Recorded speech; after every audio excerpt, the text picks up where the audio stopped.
con lo que Él está haciendo, tiene que ver con lo que Él quiere llevar a cabo en cada uno de nosotros.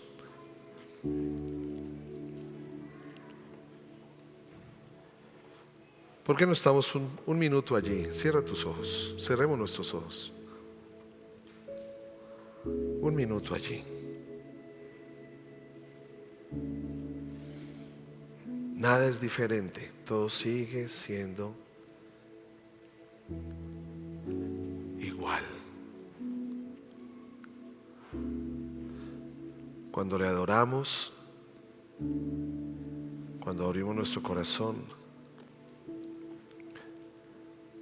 nos estamos disponiendo a que ahora la semilla es su palabra, porque necesitamos escucharlo a Él.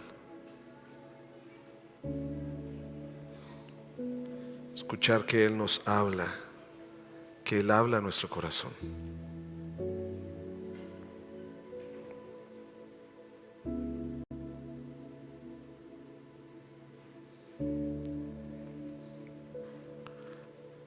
Que mientras aprendemos de lo que dice la palabra del Señor, pueda nuestro corazón seguir allí siendo ministrado.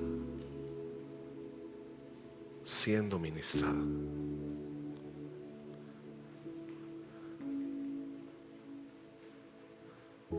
No en vano, Pablo le decía a Timoteo: recuerda que la palabra, toda la palabra, es inspirada por Dios y útil para redarguir, enseñar, exhortar, corregir, animar.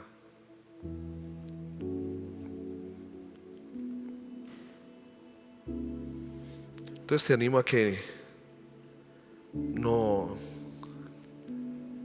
te desconectes mientras estamos en la palabra. Hace 8 días tocamos este punto respecto a la oración que cambia la historia, respecto a que la oración no solo tiene que ver con una práctica religiosa, que la oración no solo tiene que ver con un espacio que sacamos en las mañanas, un espacio que solo sacamos para hablarle a Él, manifestarle nuestras inquietudes, manifestarle nuestras necesidades, lo que nosotros necesitamos, lo que queremos, sino que la oración, cuando la hacemos conforme a lo que hemos hablado en todo este tiempo, hay unos principios en su palabra que hacen que la oración tenga poder, que la oración sea real. Pero también hablábamos hace 8 días de esto: debemos tener un equilibrio entre el intelecto y la intuición, en irnos a un lado netamente intelectual, donde anulamos, podríamos decirlo de una u otra manera, anulamos lo que Dios puede hacer de una manera sobrenatural. Si nosotros juzgamos todo lo que pasa, si nosotros juzgamos todo lo que sucede solo desde un punto de vista natural, no vamos a recibir lo sobrenatural de Dios, no vamos a recibir lo que Dios puede hacer en cada uno de nosotros. Dábamos el ejemplo de que una persona racional no aceptaría la invitación de que Cristo le hizo a Pedro cuando fue a caminar sobre las aguas.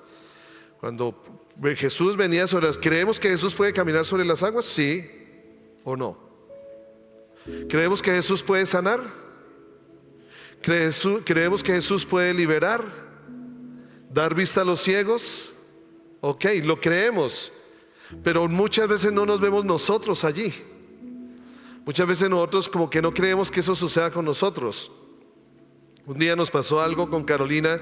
Yo siempre escuchaba algunas historias que le pasaban a algunos hombres de Dios de una manera sobrenatural, cómo Dios les proveía, cómo Dios derramaba su gracia sobre ellos, cómo Dios tenía cuidado sobre ellos. Y yo decía, eso nunca va a suceder conmigo. Y un día sucedió algo. Un día no esperé que eso sucediera conmigo, y cuando esto se dio, no fue lo de Carolina, no fue lo del abuso que les hablé hace 8 días. ya estábamos casados y Dios hizo un milagro en nuestra vida a través de una persona, usó una persona para mostrarnos su cuidado sobre nosotros. Y me acuerdo que mientras venía en ese viaje, porque todo esto sucedió en Bogotá, mientras venía en este viaje de Bogotá a Sogamoso, no podía parar de llorar. No tanto por la alegría de que lo que Dios estaba haciendo, sino arrepentido de que había dudado que Él pudiera hacer algo conmigo, de que Él pudiera hacerlo conmigo. Y cuando pensamos de una manera netamente racional, pues no permitimos esto. Ahora también hay que tener cuidado con el otro extremo, que es el extremo de la intuición o la subjetividad. Elenita, gracias. Porque nos puede llevar a que si no viene del cielo, si el cielo no lo habla, ahí les demostré que yo en algún momento había sido algo místico, esperando la manifestación de la esposa que Dios tenía para mí, porque a veces esperamos que el cielo diga lo que ya la palabra de Dios dijo. Y ese es el problema cuando nos volvemos muy subjetivos, o ese es el problema cuando todos lo sobreespiritualizamos, ¿sí? Sabemos lo que dice su palabra. Entonces, cuando sabemos lo que dice su palabra, no tenemos que pedir confirmación del cielo. A veces levantamos oraciones que ya la palabra de Dios respondió. A veces levantamos oraciones que ya Dios dijo en su palabra. Y por eso decimos, pero es que Dios no nos responde. No, pero es que ya te respondí, ya en la palabra está lo que yo he querido hablar. Y allí es donde tenemos que tener cuidado, porque aquí anulamos la naturaleza de Dios, que actúa de una manera sobrenatural en nuestra realidad natural, valga la redundancia. Y aquí podemos estar anulando la guía del Señor, la guía del Espíritu Santo, manifestándonos ya de una manera, cayendo en presunción de fe. Presumimos que Dios tiene que hacerlo, presumimos que dice la palabra que Él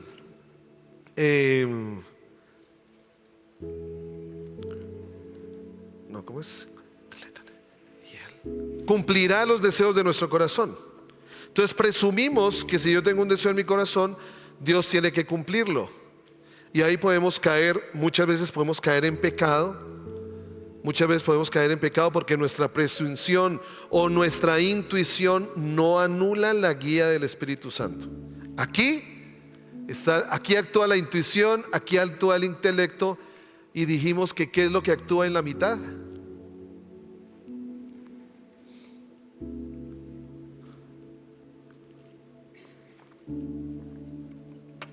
¿Qué es lo que usa el Espíritu Santo en nuestro corazón? ¿Alguien estuvo hace 8 días? ¿Quién estuvo hace 8 días? Levanten la mano y les voy a preguntar.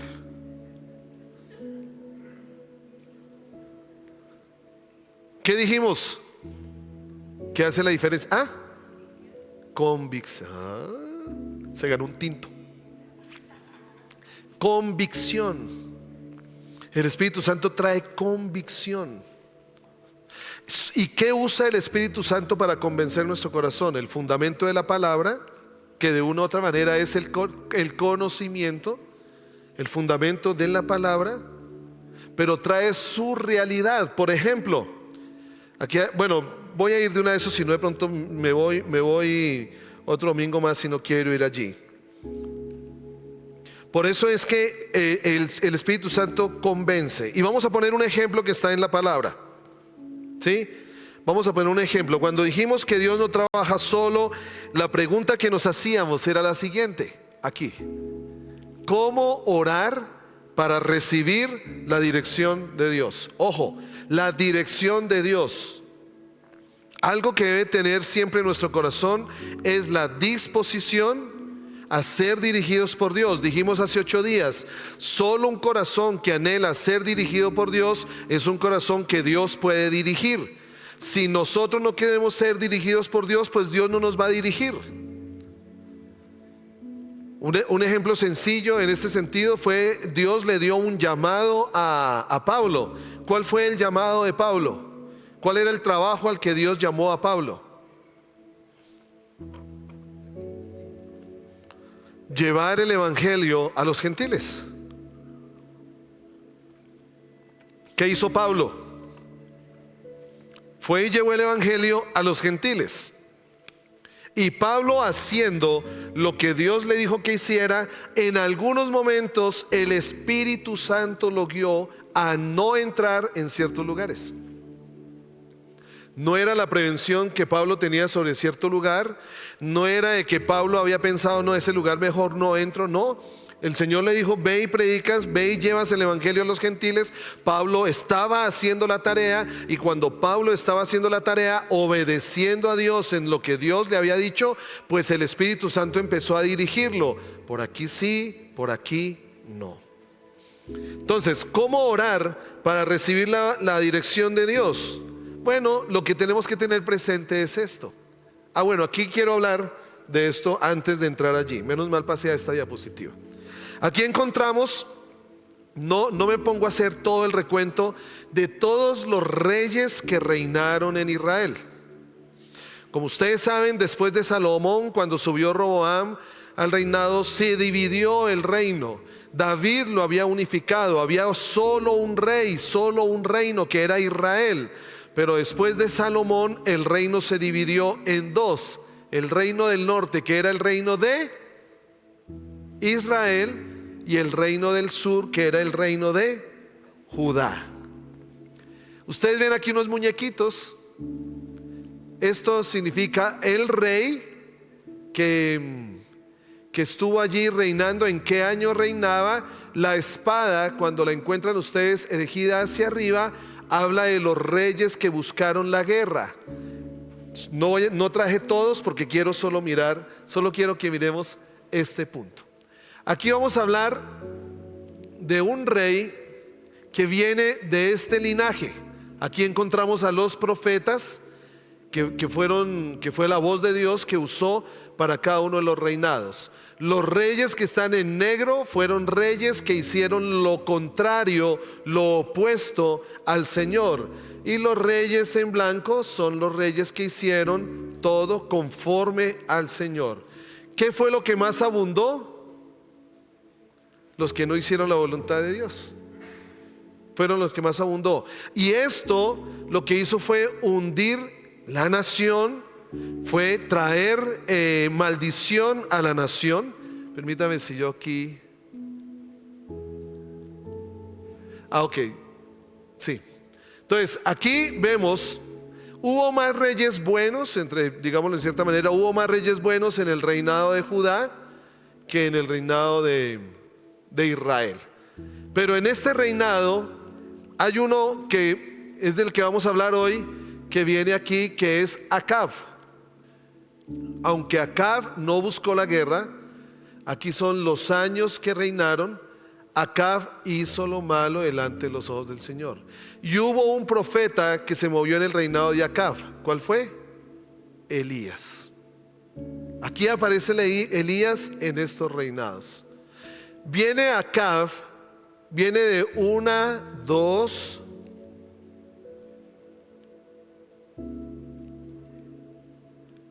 3, 4, 5, 6 generaciones que hicieron lo malo delante del Señor. ¿Qué fue lo que sucedió allí? Cuando reinó Acab, había en la tierra una gran sequía. El Señor permitió una sequía en la tierra.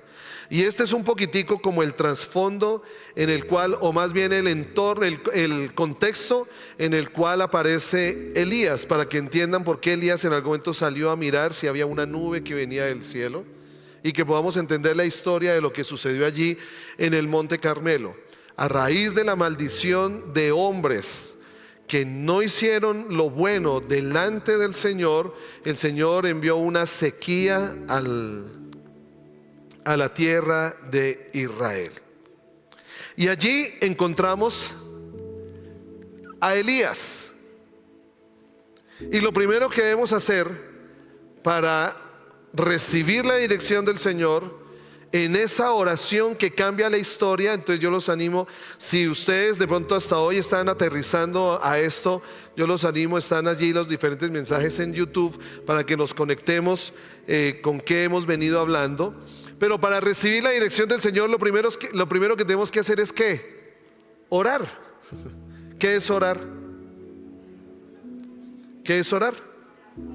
Hablar, buscarlo a Él, orar. Pero no solo es orar, porque muchos podemos estar orando. ¿Los fariseos oraban? ¿Los fariseos tenían fe? Entonces no solo es orar. A veces nosotros creemos que solo orando ya estamos cumpliendo y el Señor tiene que hacerlo sobre nuestra vida. Sucede, nena, ¿me corriges? A veces nosotros tenemos el síndrome del, ¿cómo es? El del emperador. ¿Es así? El síndrome del emperador. ¿Sí saben cuál es el síndrome del emperador? ¿Cuáles son las personas que tienen el síndrome del emperador? Que solo sírvame, hágame, deme, búsqueme, solo yo y nada más que yo. Los padres les sirven a los hijos con síndrome de emperador. Los padres son los que tienen que hacer todo lo que los hijos digan. Esas personas con síndrome de emperador son las que la iglesia le tiene que servir a esa persona. El pastor es el que tiene que orarle, el pastor es el que tiene que servirle, el pastor es el que tiene que visitarme. Ese es el síndrome del emperador. Y a veces nuestras oraciones, a propósito, yo les dejé una tarea. El Señor, hay momentos en que me recupera la memoria. Yo les dejé una tarea. ¿Alguien la hizo? ¿Alguien se acuerda de la tarea? ¿No? Quienes toman apuntes, que hay unos juiciosos, hay otros que son ¿cómo es que dicen? Cristinos.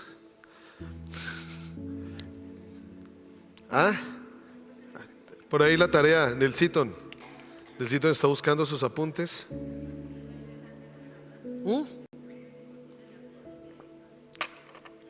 Dime. No. Creo que fue una tarea que dejé hace como 20 días porque hace 8 días no me acordé.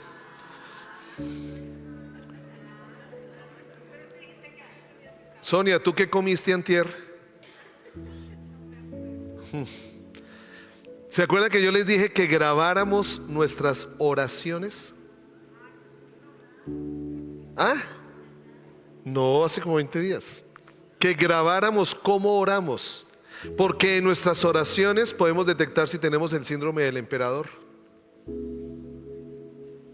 Grabémonos. No siempre somos como conscientes de nuestras oraciones al Señor. Y muchas veces en nuestras oraciones tenemos que reconocerlo. Es Padre, Señor, gracias por este día, pero te pido, ayúdame, dame, por favor, que nada salga mal, que me salga bien, que me. Nuestras oraciones como que solo van dirigidas a nosotros. Y el hecho de orar es buscarle a Él. Segundo ingrediente, buscar con fe. Y allí está Elías en el monte Carmelo. Primera de Reyes 18, 20 al 40. Lo vamos a leer rápidamente. Vamos a leerlo rápidamente porque en este ejemplo de lo que sucedió con Elías en el Carmelo hay una relación entre fe, la fe que tuvo Elías, y la guía que está claramente ilustrada en la vida de Elías, cómo Dios lo guió, Entonces les voy a pedir a los que están en el computador, vamos a ir avanzando los versículos para no detenernos tanto. Elías, Primera de Reyes 18, del 20 al 40. Todos lo vamos a mirar aquí en la pantalla para que todos nos enfoquemos aquí.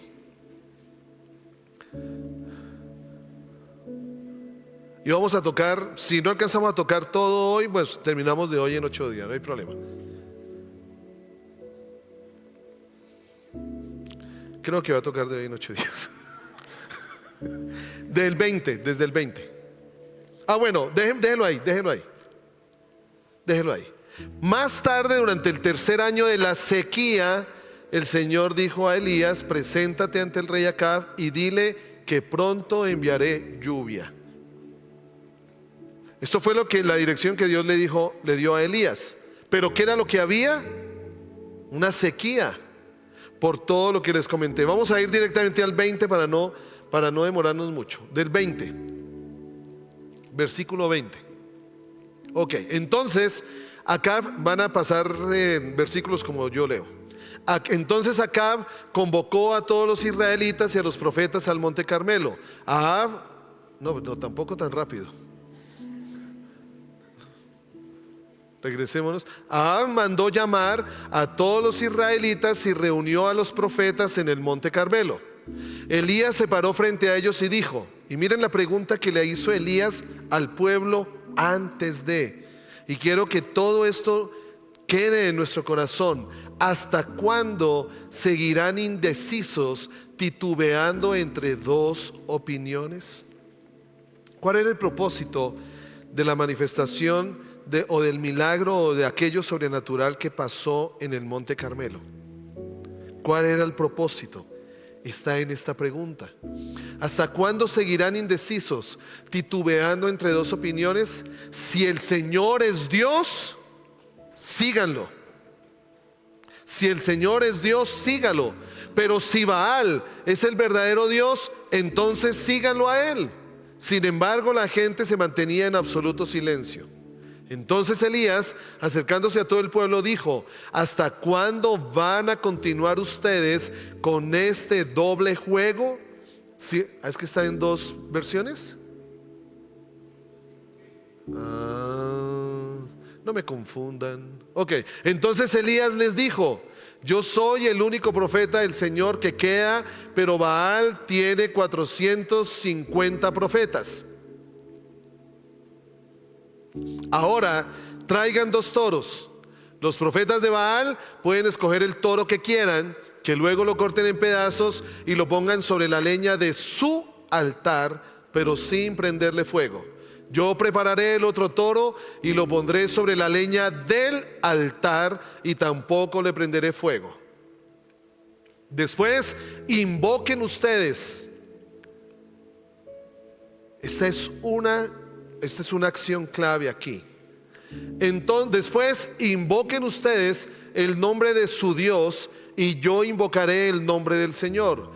El Dios que responda enviando fuego sobre la madera, ese es el Dios verdadero. Y toda la gente estuvo de acuerdo. Pues imagínense, ¿cómo no iban a estar de acuerdo los sacerdotes de Baal? ¿Cómo no iban a estar de acuerdo si después de cuántas generaciones atrás estaban rindiéndole culto a ese Dios? No entendían de dónde venía la sequía. Estaban completamente enceguecidos de lo que estaba sucediendo allí, y toda la gente estuvo de acuerdo. Siguiente. Así que Elías dijo a los profetas de Baal: empiecen ustedes, porque son muchos. Escojan uno de los toros, prepárenlo e invoquen el nombre de su Dios, pero no le prendan fuego a la leña. Siguiente. Entonces ellos prepararon uno de los toros y lo pusieron sobre el altar. Después invocaron el nombre de Baal desde la mañana hasta el mediodía, gritando: oh Baal, respóndenos. Pero no hubo respuesta alguna. Entonces se pusieron a bailar, cojeando. Imagínense ese cuadro. Imagínense ese cuadro. Se pusieron a bailar, cojeando alrededor del altar que habían hecho. Yo imagino que cojeando es como el Bueno, siguiente. Cerca del mediodía, Elías comenzó a burlarse de ellos. Tendrán que gritar más fuerte, se mofaba. Sin duda que es un Dios, tal vez esté soñando despierto o quizás está haciendo sus necesidades. Seguramente salió de viaje o se quedó dormido y necesita que alguien lo despierte.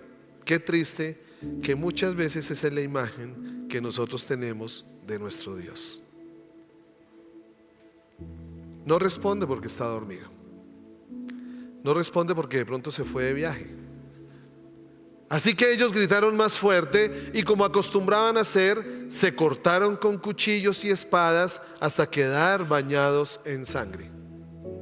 Gritaron disparates toda la tarde hasta la hora del sacrificio vespertino, pero aún no había respuesta, ni siquiera se oía un solo sonido.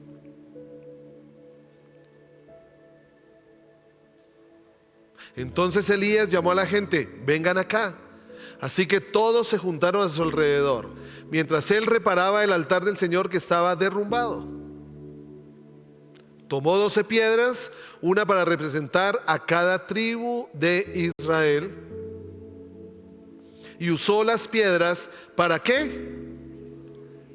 ¿Qué hicieron los de Baal? Construyeron. ¿Qué hizo él? Reconstruyó algo que se había olvidado.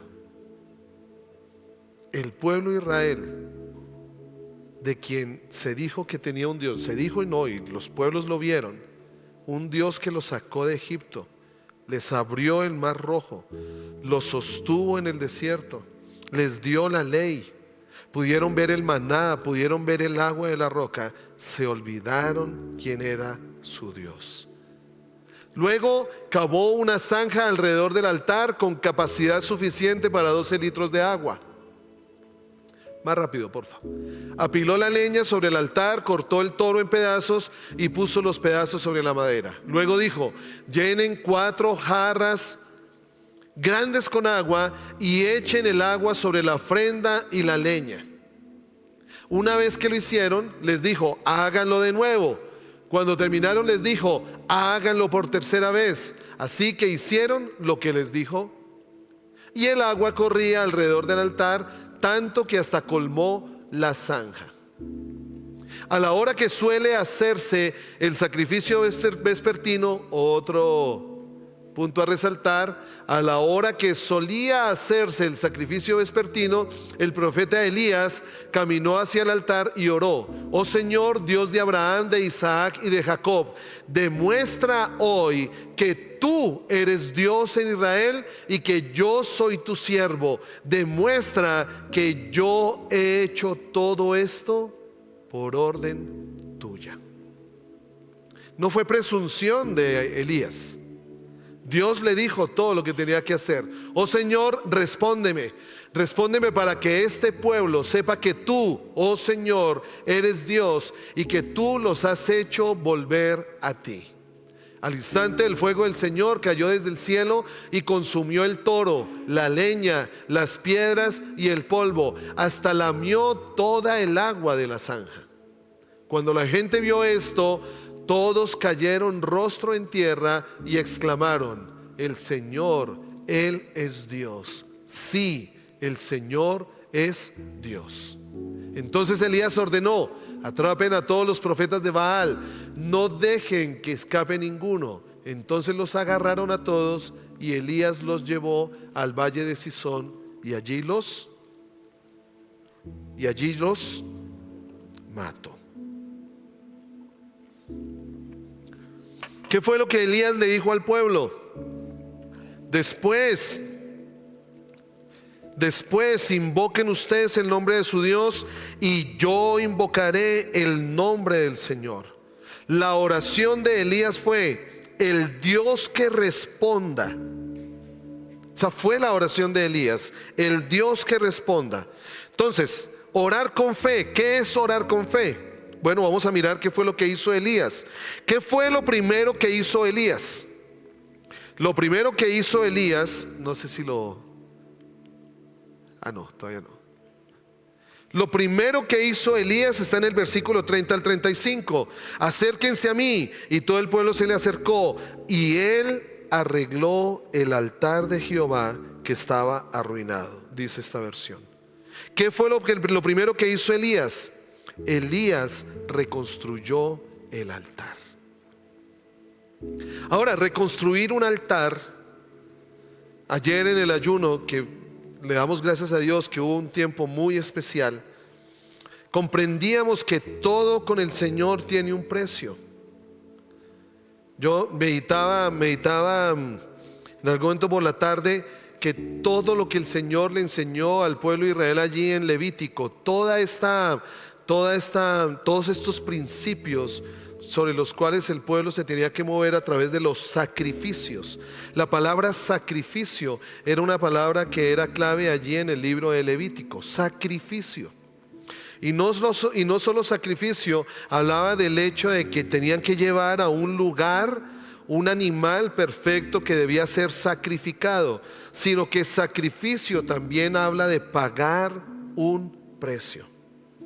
Y en la oración muchas veces no estamos dispuestos a pagar un precio.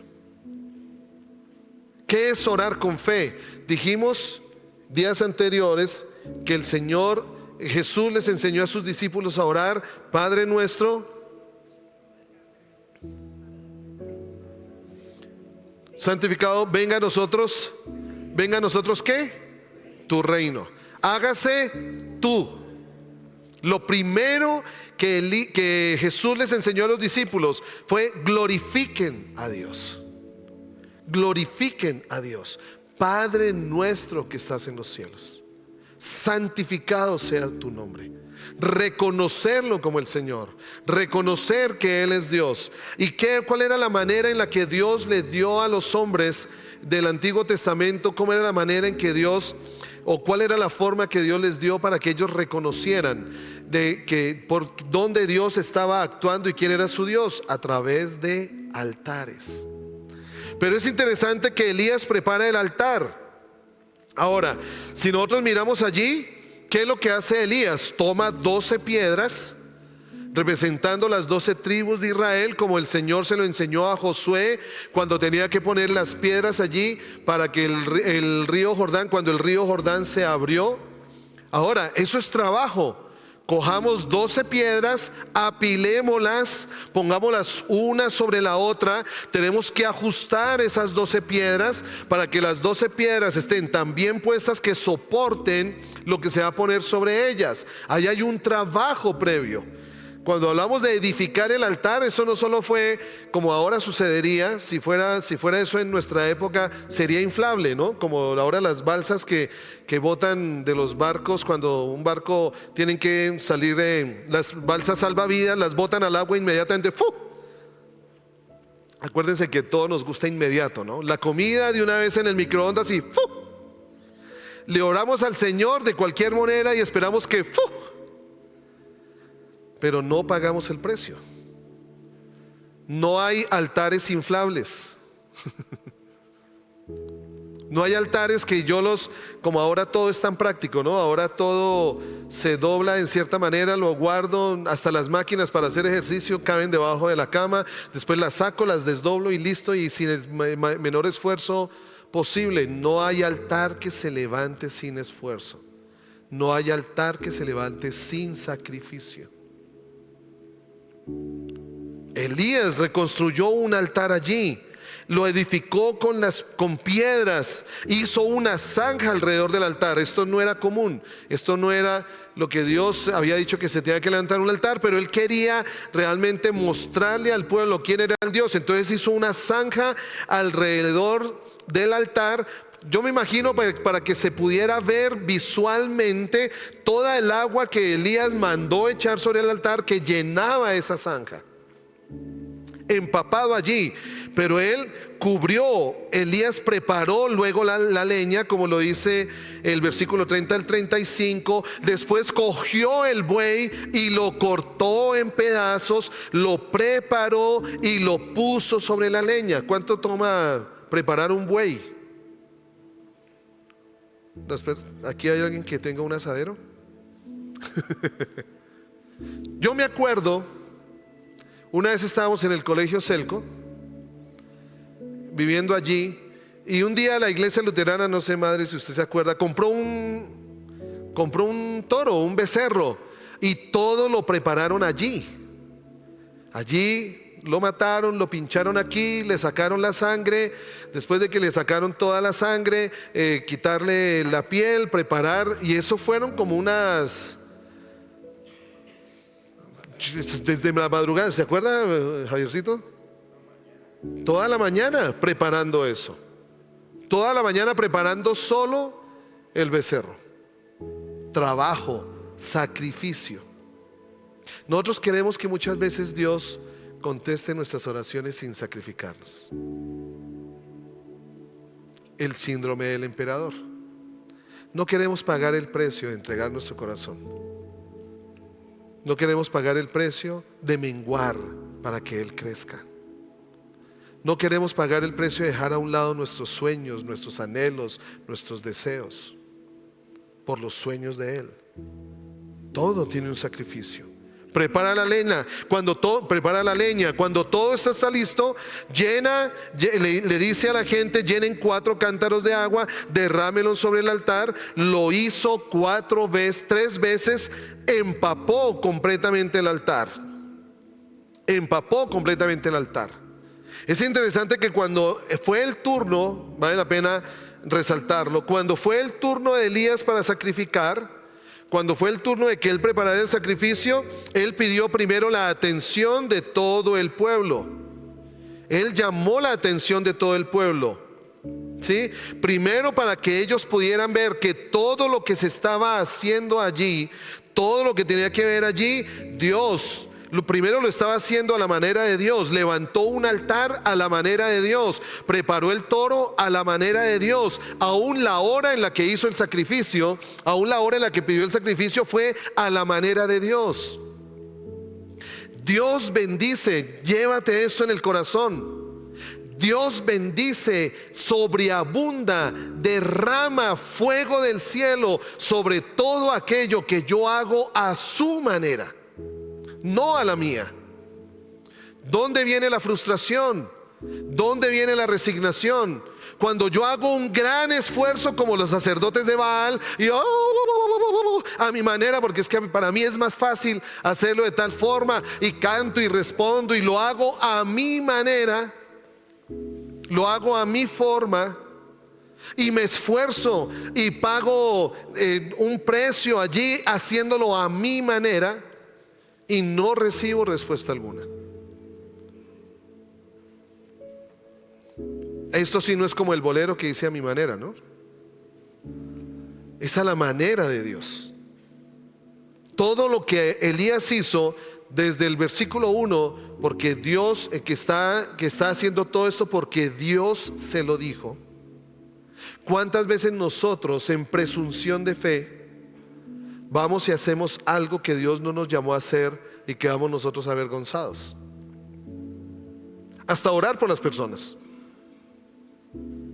Yo me acuerdo una vez, me sorprendió, y no es que Dios no tenga misericordia, pero pues el Señor nos dijo que fuéramos y oráramos por los enfermos, y los enfermos se sanarían. Entonces, ¿qué tenemos que hacer? Yo pensé que los enfermos vengan a nosotros. Orar por los enfermos y ellos se van a sanar. Eso fue lo que nos dijo Jesús. Pues un día una persona me llamó y me dijo que si podía orar por una señorita que estaba en la UCI, había tenido un accidente en una moto, estaba en coma inducido en la UCI de la clínica de especialistas. Y yo fui a orar por ella, a orar por sanidad. Pero en el momento en que me la acerqué, tuve un sentir en el corazón que no era orar por sanidad, porque el tiempo ya estaba llegando, y era orar porque Dios tuviera misericordia de ella. Yo hubiera podido ser presuncioso y delante de los doctores: Señor, en el nombre, no pude, sentí en el corazón no orar por sanidad. Estaba haciendo lo que Dios me dijo que hiciera. Después de que oré, al otro día la niña falleció. En otra oportunidad pasó un accidente también de moto con una familiar de unos vecinos que están al frente de nuestra casa, y ellos nos pidieron el favor de que fuéramos y oráramos por ella. En obediencia fuimos a orar por ella. ¿Qué sentimos en ese momento? Yo sentí en ese momento, primero estaba toda la familia, y sentí decirles: el Señor la va a levantar, pero el Señor quiere que sepamos que es Él el Señor. Que cuando la niña se levante, le den la gloria al Señor. Era una niña que no estaba para vivir por el accidente que tuvo. No estaba para vivir. y el Señor la levantó. Y ahorita está como si nadie. Es una familia inquieta. Y es una familia inquieta. Caro está trabajando con una de las hijas de esa familia. Se nos conectan a veces al hora AM. Han visto lo que el Señor ha hecho. Y solo le decimos nosotros que glorifiquen al Señor. Cuando yo me muevo conforme a lo que Dios me dice que haga, voy a ver su dirección, si yo deseo ser dirigido por Él. Y lo primero, por eso cuando hablamos de orar con fe, realmente es hacer lo que Dios dice que hagamos. Hacer lo que Dios dice que hagamos. ¿Qué hizo Elías? Arregló el altar. Y me parece muy llamativo el hecho de que lo que vio el pueblo y los sacerdotes de Baal fue que él estaba levantando un altar que estaba arruinado. Porque muchas veces o el pueblo tomó la decisión, el rey del momento tomó la decisión de darle culto a otra deidad que sencillamente mantener el altar que había sido levantado sobre la nación de Israel.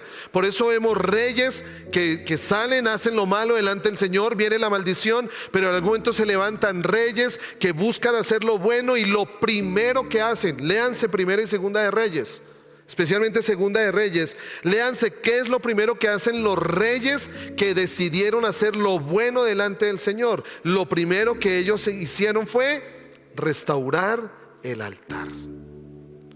Siento terminar aquí, porque ya a algunos les está oliendo la empanada. No, mentiras. Siento terminar aquí diciendo lo siguiente, y lo hablo también para mí. Lo primero que Dios quiere que hagamos para que la oración cambie nuestra historia. Vimos un video de lo que sucedió en Cali cuando la iglesia se unió a orar. De esos hay muchos por internet. Yo los animo, busquen transformaciones. Hay transformaciones 1 y transformaciones 2. Búsquenlos por YouTube. George Otis es el que hace esta filmación. Búsquenlo, véanlo. Lo que el Señor hizo real en ciudades, en pueblos, cuando sus hijos se unieron a orar. Esto es real. Esto es real. Pero ¿qué es lo que Dios quiere que hagamos primero? De pronto el altar está arruinado. ¿Cómo arruinamos un altar? Cuando lo hacemos a nuestra manera. ¿Cómo los fariseos arruinaron el altar? Cuando lo hicieron a su manera. Cristo no era lo importante. ¿Qué fue lo que pasó en la casa de Simón el fariseo? Cuando entra aquella mujer y derrama el alabastro, él lo hizo seguir. ¿Qué fue lo que le dijo Jesús? Yo llegué a tu casa y no me diste agua para lavar mis pies. Yo llegué a tu casa y no me ungiste. Y puede que Jesús esté en la casa, pero no sea el centro de la casa. Puede que creamos en Jesús, pero realmente nuestro corazón no es de Él. Y lo que Él quiere que hagamos primero es restaurar el altar. ¿Quieres ver cómo Dios cambia tu historia? Restaura el altar. ¿Qué es restaurar el altar? Dale la gloria de vida a su nombre. No la gloria como tú o yo queremos dársela. Es la gloria de vida a su nombre. Ayer aprendíamos en el ayuno el postrarnos delante de su presencia, el estar arrodillados delante de Él. Cuesta, ¿saben? Cuesta postrarnos, porque suena humillante. Cuesta postrarnos porque no me siento cómodo estar arrodillado. O sea, cuando lo que el mundo nos ha enseñado es a levantar la cabeza y levantar la frente. Lo interesante es que el Señor nos enseñó que las victorias se ganan de rodillas. De rodillas. La posición más, ya se ve, ya. La posición más humillante delante del Señor.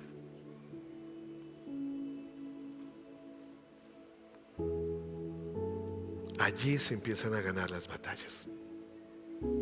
¿Qué es arrodillarnos? ¿Ustedes se acuerdan cómo cuando salía la reina Isabel, o ahora el rey Carlos o el rey Felipe, qué es lo que hacen las personas cuando llega el rey? Se postran. Se postran. No es que sintamos postrarnos. Nunca te vas a sentir bien postrándote. Pero yo hoy les quiero hacer a los que quieran. Puede que nos sintamos cómodos, puede que no, puede que tú te preguntes, no es necesario. La palabra me dice que me postre delante de Él. Primero porque es una actitud donde, Nelsito,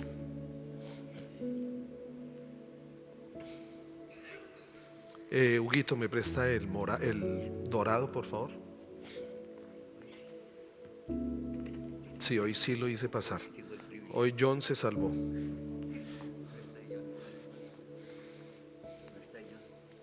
Sí, John está ahí. John es juicioso.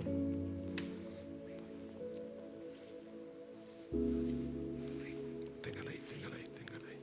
Venga.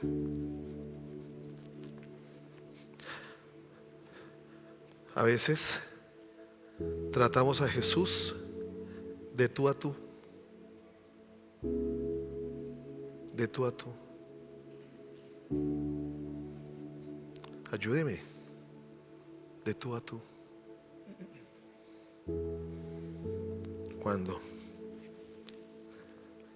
yo me arrodillo, ¿qué le estoy diciendo a Jesús? ¿Quién es el mayor? ¿Quién es el glorificado? Que yo no soy digno. Él es el mayor.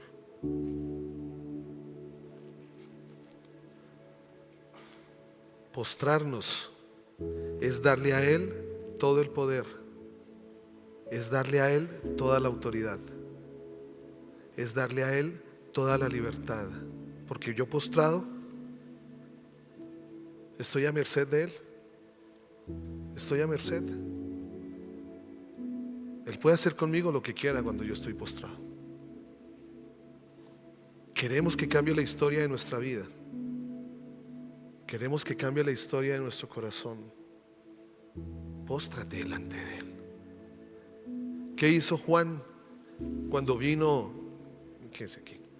Cuando vino esta gran visión y vio al ángel allí en Apocalipsis, ¿qué fue lo primero que hizo? Se postró.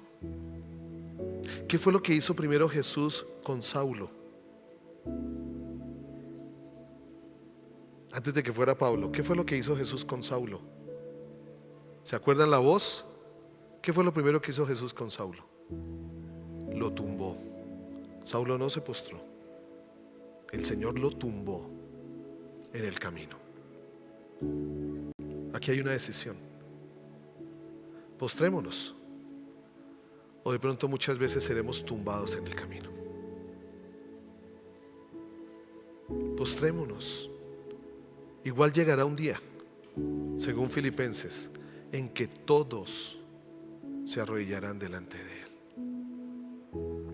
Hoy podemos postrarnos en su gracia. Hoy podemos postrarnos en su amor. Un día todos serán postrados en juicio. ¿Qué tal si terminamos este tiempo postrados? Con libertad. ¿Sí? Con libertad.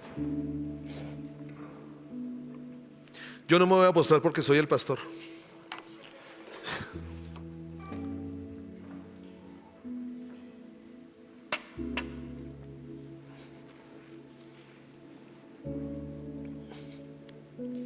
Y allí,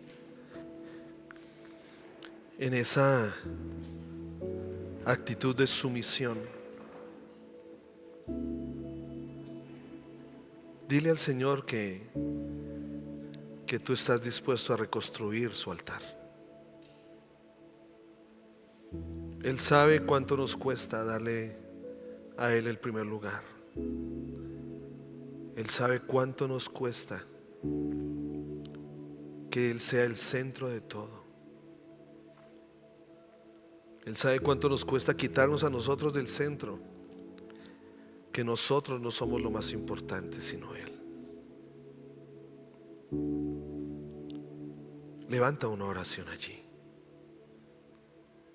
Levanta tu oración. Señor, ayúdanos. Tú eres el Señor. Tú eres el Rey de Reyes y Señor de señores. Que siempre haya la disposición en nuestro corazón de humillarnos delante de ti. Es preferible tomar esa decisión de humillarnos delante tuyo, de hacerlo voluntariamente, de hacerlo en libertad.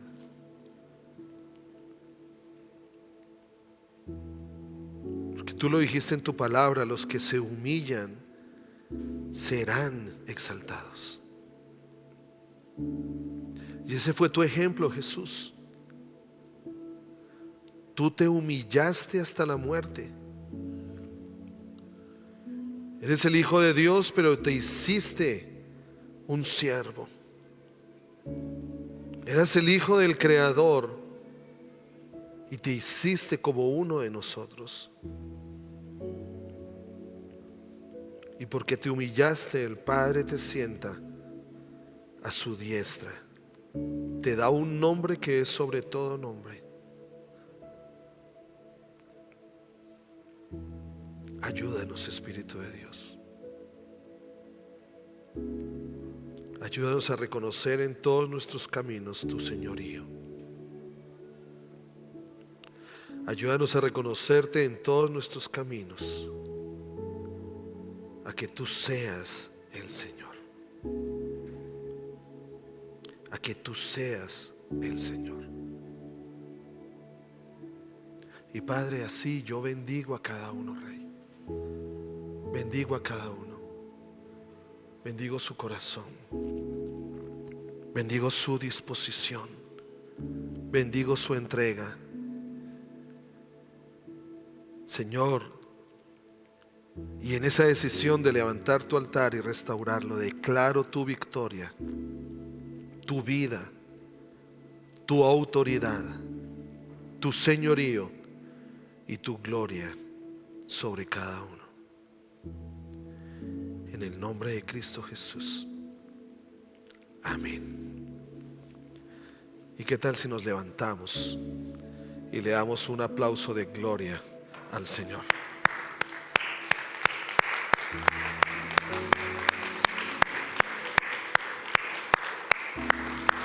Te honramos, Rey. Tú eres el Señor.